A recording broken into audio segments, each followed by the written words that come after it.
जगन्नाथ का भात जगत पसारे हाथ। और हमारे किसान भात हो या बाकी अन्न देश में भरपूर पैदा कर रहे हैं, लेकिन मांडिया, श्री अन्न, मिलेट ऐसा अन्न है जो न केवल शरीर को पोषण देता है, पोषक तत्वों से भरपूर, मनुष्य के स्वास्थ्य के लिए भी ठीक है और धरती का स्वास्थ्य भी ठीक करता है।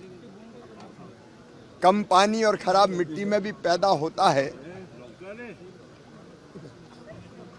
और आने वाली पीढ़ियों के लिए धरती को भी सुरक्षित रखता है।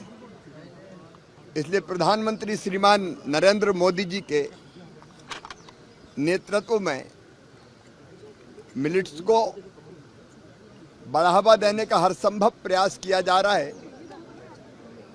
मैं उड़ीसा सरकार को बधाई देना चाहूँगा कि आज मांडिया दिवस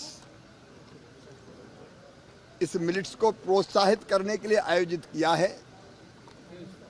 हमको मिलेट्स का उत्पादन बढ़ाना है,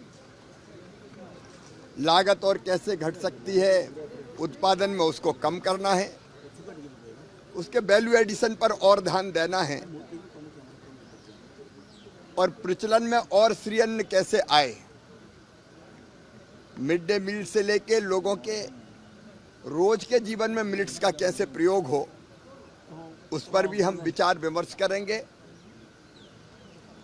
अब श्री अन्न का निर्यात भी हो रहा है मिडिल ईस्ट में, यूरोप में, तो निर्यात को बढ़ावा देने की रणनीति भी बनाएंगे।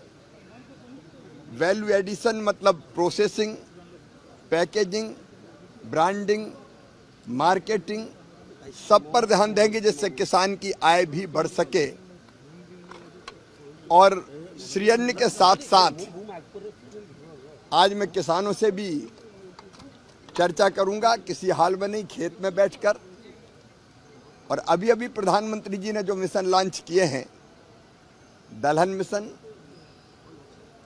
और प्रधानमंत्री धन धान्य कृषि योजना, प्राकृतिक खेती, इस पर भी मैं कटक में आईसीआर के संस्थान में